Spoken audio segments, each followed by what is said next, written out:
विधानसभा के बजट सत्र में 2024-25 के बजट में चर्चा तो पूरी हो गई, पर मुख्यमंत्री ने सदन में दावा किया विकसित भारत मिशन 2047 को लेकर। चल रही बीजेपी 2050 तक देश पर राज करने को लेकर। तो बीजेपी क्या इतनी ताकतवर और विपक्ष इतना कमजोर हो गया कि मुख्यमंत्री मनोहर लाल ने यह ताल ठोक दी? मुख्यमंत्री के इस दावे पर नेता प्रतिपक्ष भूपेंद्र सिंह हुड्डा ने प्रतिक्रिया दी। 2050 तक तो ना हम रहेंगे ना ही आप।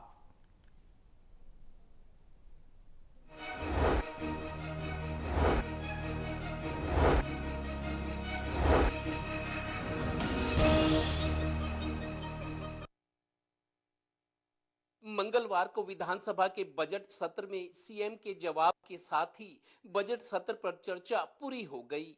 पर एक खास बात ये रही कि बजट पर चर्चा में सीएम ने 2047 तक विकसित भारत विकसित हरियाणा का जो खाका खींचा, उस वक्त मुख्यमंत्री मनोहर लाल ने ये दावा भी कर दिया कि बीजेपी 2050 तक सत्ता में रहेगी। सवाल ये उठता है कि क्या बीजेपी इतनी ताकतवर हो गई है और विपक्ष इतना कमजोर कि बीजेपी 2050 तक देश पर राज करेगी? लीजिए सीएम मनोहर लाल के मुंह से ये दावा, किसी राजनीतिक मंच से नहीं, विधानसभा से, जहां सत्ता और विपक्ष दोनों साबत मौजूद थे। हमें चुनाव में प्रलोभन देने की आवश्यकता नहीं है। जनता अपने आप निर्णय करेगी कि हमको अगली सरकार कौन सी लानी है। और मैं तो आपको अपना दावा कर चुका हूं कि 2050 तक ये सरकार बीजेपी की रहेगी, ये रहेगी।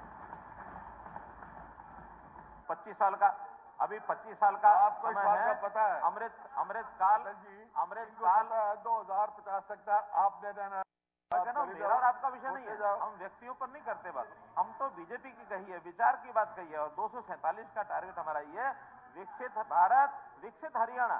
गौरतलब है कि सीएम के इस दावे का आखिर आधार क्या है, जबकि ये भी हकीकत है कि प्रदेश की सरकार हो या अतीत में केंद्र की सरकार, किसी बड़ी राजनीतिक घटना या सियासी बवंडर के बाद सरकारें चली गई, फिर नई सरकार बनी।